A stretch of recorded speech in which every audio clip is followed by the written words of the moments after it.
NDPA presents the Water Safety Champion Podcast. All right, everyone, welcome back to season 2 of the NDPA Water Safety Champion Podcast. A little bit of a different title we're coming back with this year. We originally launched this podcast as the NDPA Water Safety Podcast and had our first season. We had a few guest hosts, which we're going to revisit one of those guest hosts here in episode 2 of this season's podcast. A little bit more on that coming up. But this new podcast is reformatted to really focus on our water safety champions around this country. And we're going to invite them on to share their water safety story, what got them involved in water safety, why are they so passionate about it, and we're going to learn a little bit more about the names behind water safety that you see around the country. But one other change that's going to be happening with our relaunch of our podcast for season 2 is I'm going to be joined by a series of co-hosts throughout the season, and one of our first co-hosts is joining me today, and I'm so excited because she's like my sister in drowning prevention. Welcome, Alissa Magrum, to the podcast. Hi, Alissa. Hey, hi. Thank you for having me. This is fun. Well, thanks for agreeing to be a co-host. And I will give a little snippet that someone you are also very familiar with in digital platforms is going to be serving as a co-host a little bit later on in the season. You might actually join us for maybe a 3-panel host sometime. And that's going to be the other half of the Water Safety Odd Couple, Alan Korn. Yes. So I love joining forces and doing that. But Alissa, I want to start off with, the whole premise of our new podcast and, our structure is, really celebrating our water safety champions and learning more about who they are. And, yourself, me, some other folks, I think so many people in water safety see us all the time, right? But they may not actually know our background. So with kicking off episode 1, I kind of want to learn your water safety story. How did you get started in this space, and what's kept you in it so long? Sure. I'm happy to share mine. And it is true because I think that everyone in this business or in this world has one. And I often think that people don't actually think about what it is until they're asked the question. So I love that we're going to get to ask the question. So thank you for asking me the question. And my water safety story really began in June of 2008. My water story and my association and my love for water began as a child. And I'll start with that and then go into the water safety part because I think that's really important.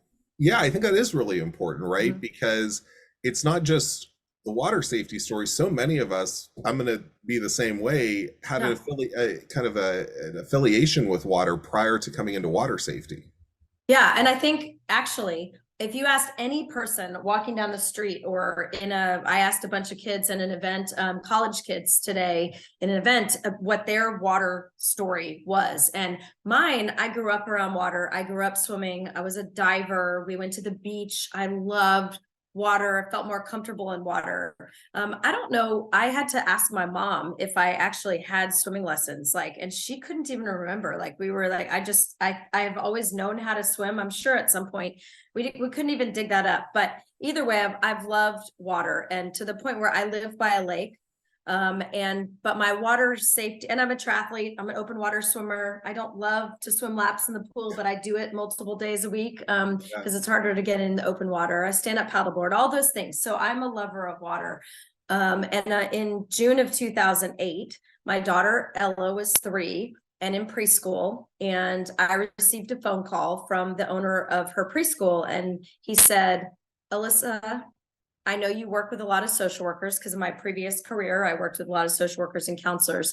And he said, "We had a student drown yesterday and our teachers are a mess. We need help. Can you send some social workers over to debrief the staff?"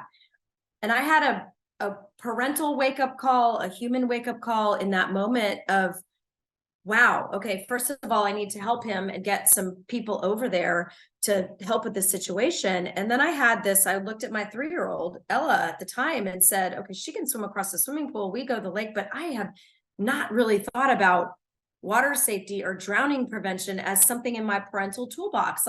I'm a bike rider. So we always had bike helmets on. I mean, you don't get near a bike without a bike helmet on, and car seats and all the plugs and the electrical outlets and all the latches on the things and all of those things I thought about, but I really had never consciously thought about water safety. Was it, and we're going to hear this phrase come up through the podcast a number of times, so I'm just going to toss it out there. It's the I didn't know factor, right? And it sounds to me like I didn't know, or I didn't even think to know. Like it's for me, it goes like, I mean, I look back and I'll talk a little bit about this. Like I tried to trace my behaviors as a parent before Colin Colin Holst was the 4-year-old who drowned in a lifeguarded pool here in Austin. And that began his drowning, began my water safety story as a parent. And then ultimately,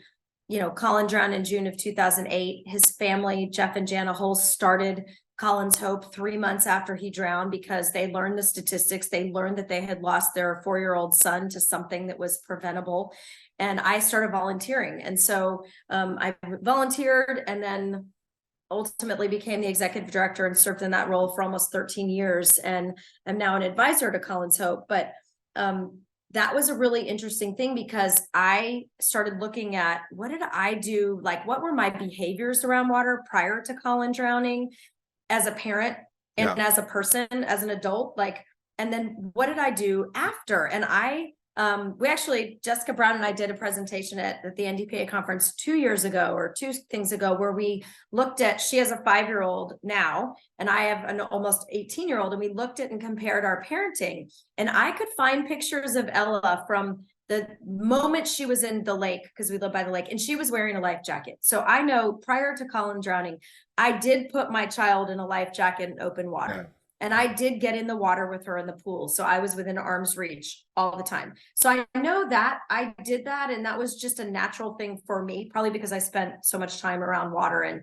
But then I watched my own pictures of myself as an adult after Colin's drowning and after learning about the drownings of adults in open water and all of those things. And I suddenly saw it shift where I used to jump off the bridge, the low water crossing bridge, and I would jump off docks into the lake, and I wasn't wearing a life jacket. I was doing handstands and off the dock prior to Colin drowning.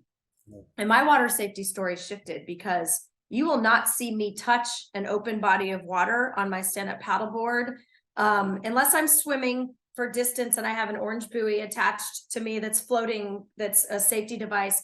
You will not see me get near the lake without a life jacket on my body, not just on my stand-up paddleboard. And that is my water safety story has been impacted by Colin's drowning, my parenting, everything. I mean, I don't like to go to certain types of water anymore because I'm constantly on guard or on watch. And it's been so interesting because I think everyone, like we were saying, everyone has a water story. Like, did they have access to it? Did they learn to swim? What was their family structure like? Was there fear in their family so they're kept away from the water? Did they go to the water? Did they, all of those things? And that plays into their water story. And then the water safety story for me drastically changed. And it was because of a drowning. It was because of a drowning of a 4-year-old classmate of my daughter's, and then became the fire hose of the families that I've had the honor to work alongside through Families United to Prevent Drowning. And sadly, almost 100 families, and then carrying those stories with me and the impact of that on my emotional self and feeling the responsibility to do this work. I mean, I feel incredibly responsible to do this work. And it's interesting because I'm just transitioning out of my executive director role, and I was trying to figure out, what am I going to do for a job? Like, I need a full-time job. I'm going to apply for all these jobs. And I started applying for jobs that are outside of the water safety world.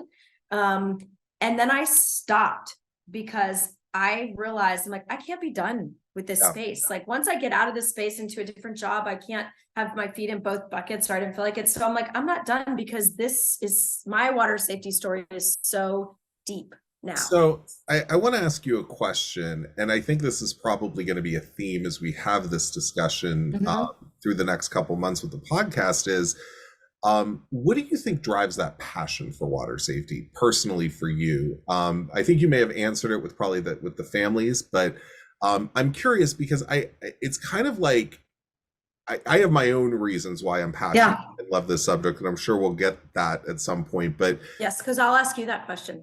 yeah, I figured you might, but I'm curious because everyone I see a trend that comes into this space, it's important, but it's also, I sense this like passion with everyone, and it's kind of hard to step away from it. Like I can't envision myself doing anything but water safety.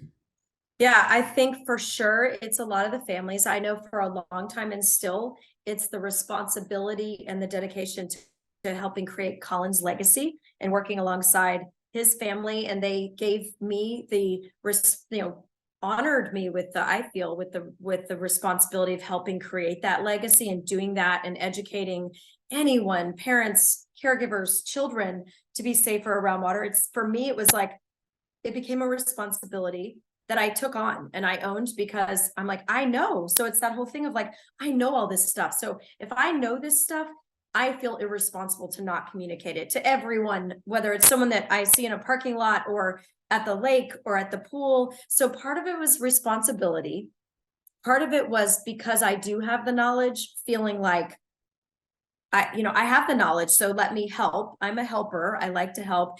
And then for sure, it's working alongside these families. If they can lose or almost lose the loved one to a drowning or an entrapment, and they're in this space, then I want to be in this space too. And I want to help share their stories and share their courage and help scaffold them up, because I think it's interesting. A part of my role in this space has been some on the emotional support side of like, I'm an empath. I'm like, you get these stories in deep, and you want to be, part of the thing that moves the needle, part of the things that makes sure that families don't end up in Families United to Prevent Drowning. So it's so many things. And I know for me, it's I lost the exact words of your question, but another thing that drives me is that I love the water.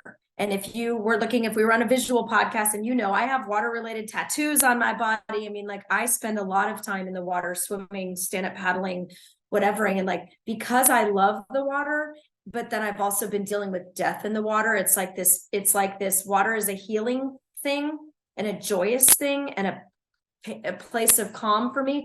And at the same time, it's a place that's dangerous. And I mean, I had my own, you've heard my story, and we don't have time to tell it now, but my own story of almost drowning in a triathlon a few years ago in Hawaii.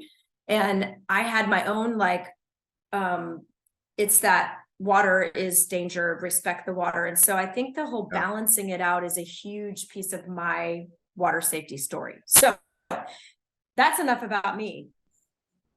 Like, what is your water safety story? Because I know some pieces of it, but so I just have to toss out, because many of you know Allison Petrie, that works for NDPA and also for Abby's Hope. Allison did a little research on me a while ago and figured out. So I think I've been awarded the Aquatics International Power Award twice, and I thought everyone forgot about that first one. That was like when I was in college, and it was like it was cool. It was like the next generation of aquatic leaders, right? And it was really touching that they saw me as a college student and was like super interested in this. But it started out that Adam was a water baby, and Allison will not let me live that down. And where it T-shirt with fuzzy letters or glittery letters with that on the back. Get ready. I know, right? I have a heat press. I can make it happen.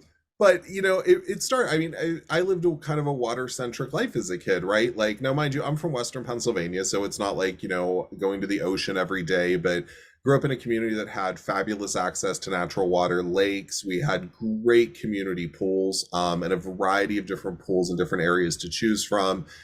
Swimming lessons at the Y, at 2 or 3 different community pools. So I lived that life. Now, did I ever think my career would be in aquatics? No.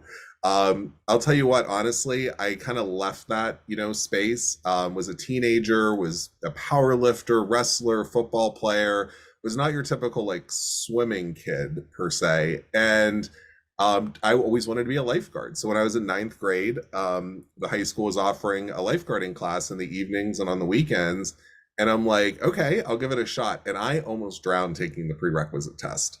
I remember the instructor looking at me going, yeah, this isn't What part? What part? It was the swim, it was the brick? 500-yard swim at that Yeah. point. And I did it. I had the endurance, but it wasn't pretty per se, Pretty, because I yeah. wasn't a refined swimmer at that point. I've never worked so hard at something in my life over those 12 weeks and it was great because now so often lifeguarding classes are just 2 weekends. So I would have never passed if that was the model. It was like 12 Wednesday nights for 3 hours. So over those 12 weeks, I mean, I lived and breathed that lifeguard manual. I practiced, I got my swimming ability up. So I was super proud to get that lifeguard cert. Then I was like, oh, I'm never going to work at a community pool. Well, like 2 summers later, I decided I wanted to work at a community pool as a lifeguard. So started that, quickly became head lifeguard and then the pool manager. And then I was just like hooked. I just loved that environment. I loved being around the pool, the summer, swim lessons, everything about it. So I went home one day. I was going to go for journalism. I had interned at a TV station for like 4 years at that point in my life. And then I went home and told my parents, well, instead of going to Penn State for journalism, I'm going to go to Slippery Rock University because they have an aquatics program as part of their PE teacher certification. My dad didn't know what to say. He was just, I mean, I think he was a little concerned, frankly, about me going into journalism. But when I said, no, I want to just do this lifeguarding thing, it went totally to a different side. But they let me do it and, went to Slippery Rock. And that's where, at the time, it was like 2010. Bob O'Gorick was a professor at Slippery Rock. He still is, but he was president of NDPA, and we happened to be hosting the conference in Pittsburgh that year.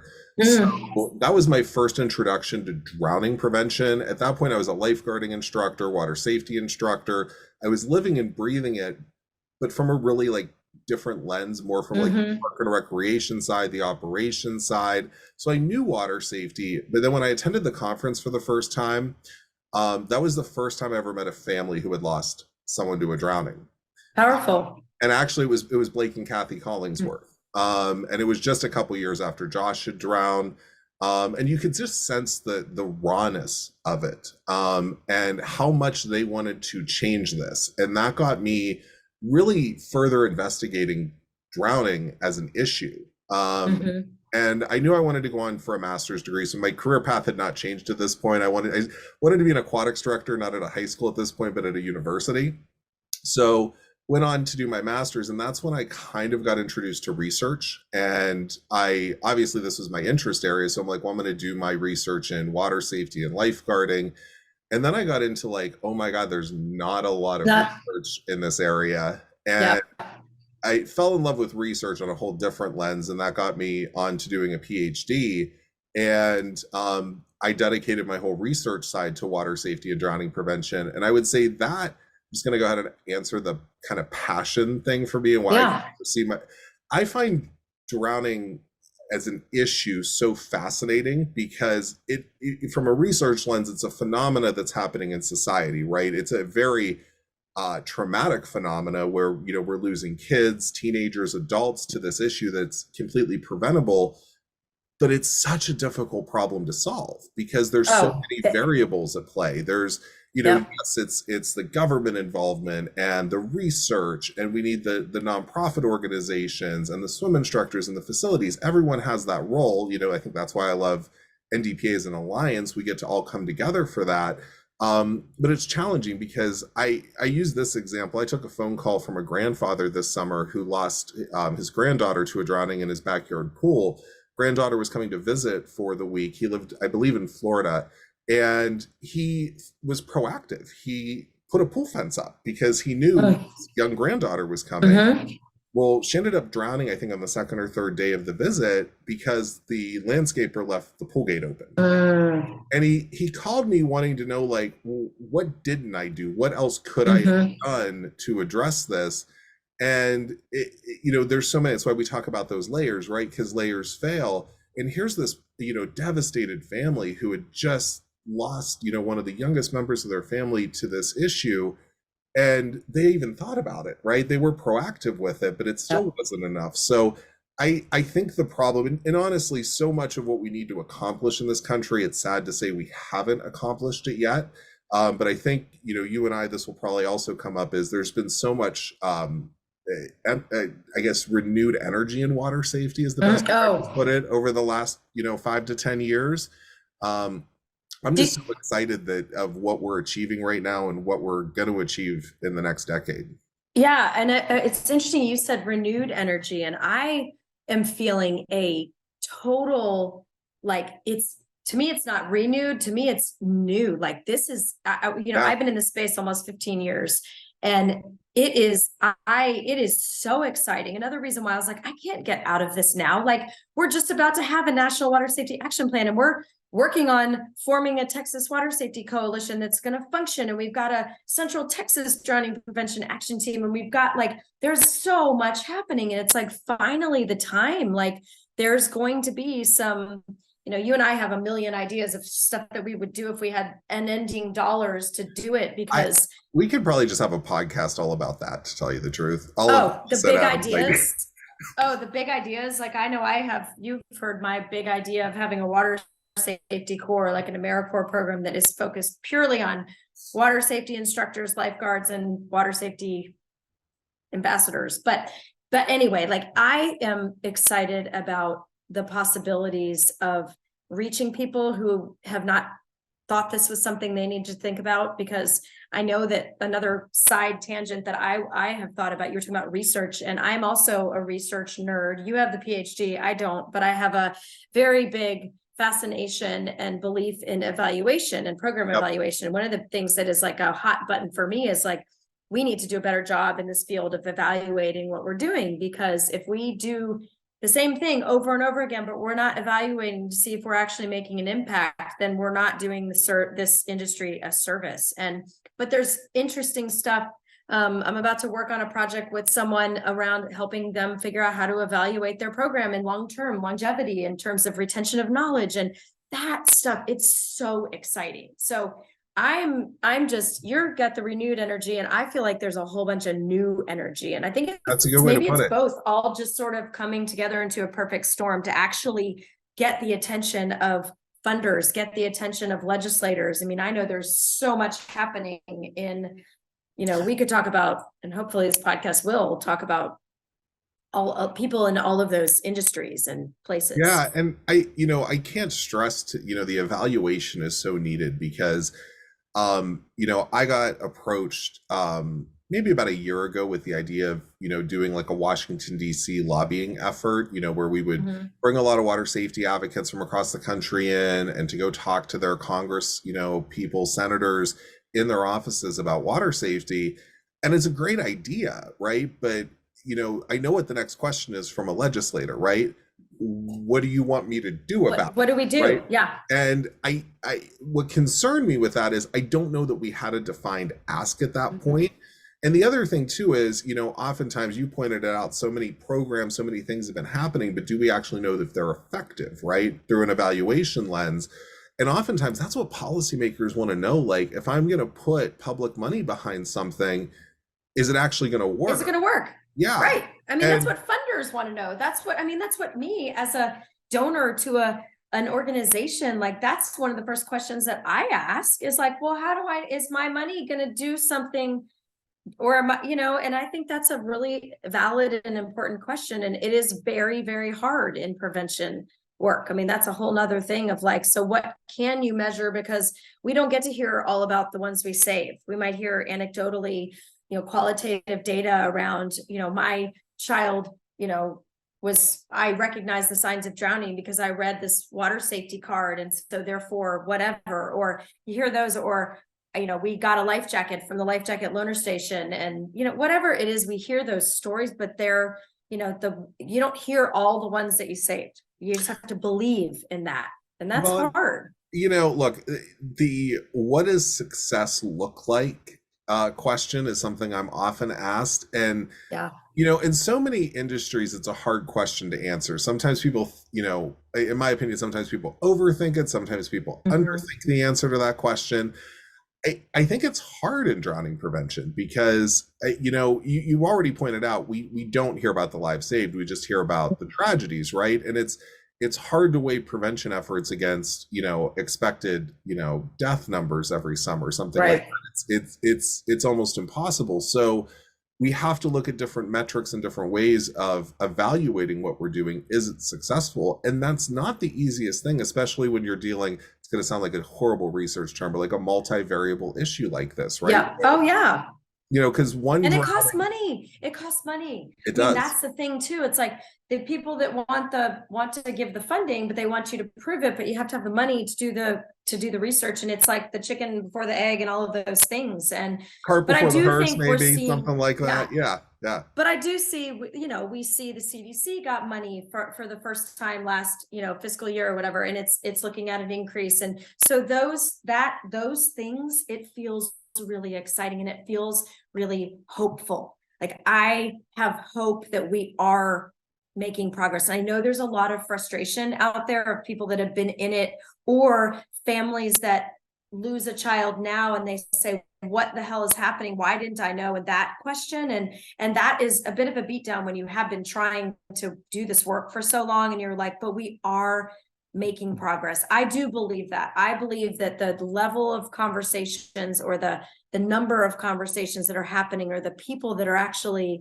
paying attention, or that it is in the forefront of their mind, or, I do think we're making progress. I have to stay in that place of having some hopefulness, because otherwise it's a beatdown. I mean, this is not easy work. Like, Yeah. this is not easy work. Emotionally, like, we're scrapping for resources, to gather resources to pay to do the work. I mean, there is not a ton of funding out there. So anybody's listening that wants to keep on putting money, like, put money to this cause, because we have energy and experts that are wanting to do the work, but we have to have dollars to back it up. But I think what stands us so set up for success, and this is going to sound really goofy to some people, but it is our scrappiness, and I think that's what's going to lead us to have ultimately success. Because it's funny. I'm often asked, like, well, how are you guys able to do this project with very limited funding, right? And it's like, well, we were scrappy with it. We built it over time. We did certain elements to it, whatever the approach is. But what I found is, as more money becomes available, we're able to achieve more, because we keep that mindset of, we're not wasteful. We need to spend every dollar. And where I see some causes where it's like unlimited amounts of money, you get in the neighborhood. It's kind of like, why does the government spend, I don't know, the examples like $1,200 on a toilet seat? Well, because that's what they're used to doing, right? Yeah. We're used to operating scrappiness. And I think that actually makes us very set up to do this. And you have to be creative. You have to be innovative. You have to be able to pivot. Like, I feel like I can pivot on a dime. If you tell me, we did with COVID, like, we literally at Colin Soap, we pivoted within 12 hours. We took everything virtual when COVID hit. I mean, I think there's a lot of that energy in this space, which is so exciting. And I do think that we have a depth of field, like, we're starting to have a depth of field in the water safety space, meaning there are more people becoming experts in whatever the issue area is. And as we gain partners with alliances and collaborations, we have a deeper bench, so to speak, or a deeper, our starting team is getting more and more solid. I'm seeing the collaboration too. And for a long time, I even felt this way too, that everyone was competing against each other in the water safety space. I'm not even saying just on, the local level per se, but even the national level, there was almost a perception. It wasn't reality, but there was a perception that no one worked together. And, that was really a false perception, I will say. I mean, it's never like, major organizations were tooth and nail fighting each other in this space, right? But I see much more intentional collaboration happening right now, like the U.S. Action Plan, like Water Safety USA. I mean, my God, every week it feels like I have an introduction to a new partner or organization working in this space. Well, Well, I want to give you some credit where credit is due on on a lot of that happening because of your willingness to step into conversations. And some of them are tough conversations. Yeah. Some of them are conversations that say, why are we operating against each other in this space? Let's sit down. And I've watched you develop in your role at NDPA, and not be afraid to have those conversations. And I want to say that out loud, because it's incredible leadership to be able to say, like, we're going to get in the room and talk about it. I mean, you and I have talked for years about wanting to put people that are on different sides of certain issues in water safety in a room together and have those conversations, because that is what has to happen for us to be able to work together and to get out of our silos, get out of our echo chamber of talking only to ourselves, and get this out into the open. And I mean, I think I'm super hopeful that there's a lot of energy, there's a lot of expertise, and we're starting to get attention. The cause is starting to get the attention it deserves. Well, and I think too, and thank you for the compliment, but I always say it's a team effort. I mean, I know it's a team effort, but it does take leaders, and I want you to acknowledge, or I want to acknowledge you in that leadership space. So, well, thank you. Welcome. I mean, you deserve the same thing there, because you've been, right along in this mix. I mean, the to me, and I think you agree with this, we're not going to solve this problem in silos by ourselves.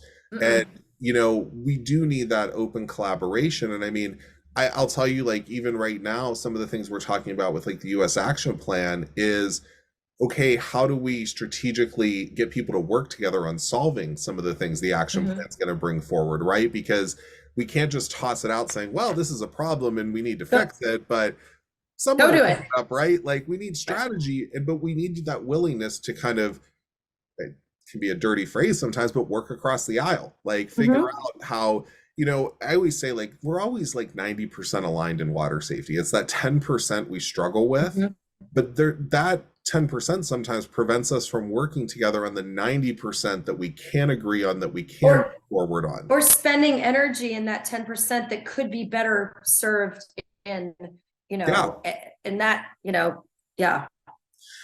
well, I know we're going to run out of time for the first episode, and I could talk to you, like, it could just be literally just me and you bantering the whole time for the whole series. Maybe we start a secondary podcast on that. But I want to ask you a question I ask every guest, which is, and this is going to be hard for you to answer because it would be equally as hard for me to answer.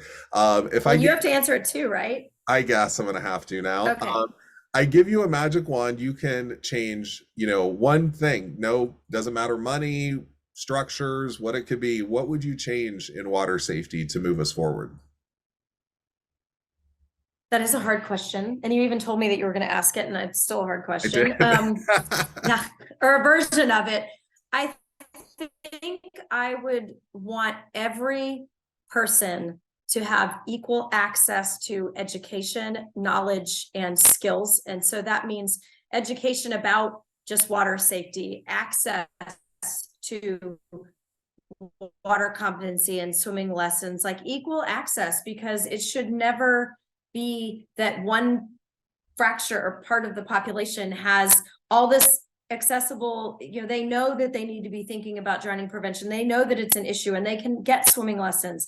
And so if I could wave the magic wand, because I do global work also outside of the US, and so I want this solution to be for everybody, is that, everyone would have access to equal parts of knowing that this is something they need to think about, and then having access to learning the skills in the water. So the in the water and the out of the water. I mean, I think that for me would be totally unicorn magic. Yeah. All right. My answer. What about you? And I asked the question, so yeah, this is still tough for me, and I should have an answer to it, because like everything I would change, right? No, I think the one thing I would love to change is the I didn't know factor. Like, that's the thing that shocks me. I mean, I did a CNN interview once live on the air where I said the statistic, and at the time it was drowning was the leading cause of injury related death for children 1 to 4. Now it's the leading cause of death overall for children 1 to 4. And the anchor was flabbergasted, like had no idea. And I mean, it kind of derailed the interview, because it was kind of like what did you just say? And that's what I wish we could change, because I hear it from so many families who have lost a child, is I didn't know drowning was the leading cause of death. I didn't know the simple steps I could take. And there's a whole world of work we need to do to just change that in the dynamic in the United States and make people recognize that this is a solvable problem. But as I always say, like, it's great to talk about action steps we can take, but we need to start even with awareness right now, right? Just making more people aware of the issue. So if I could wave a magic wand, everyone in the country couldn't say the words I didn't know anymore. So we're going to leave it there with episode 1. Episode 2, we're going to be joined by, I would call him a water safety champion, soon to be Dr. Will Kuhn, who is... He is a water safety champion, a global water safety champion, have you? Yeah, so Will's going to be joining us for episode 2. So thank you for joining us for the first episode of the NDPA Water Safety Champion podcast. Thanks, Alissa, to joining me for episode 1. And I think you're going to be back for episode 2. Thank you for asking. Well. So we'll see you on episode 2. Be safe out there, and thanks for listening.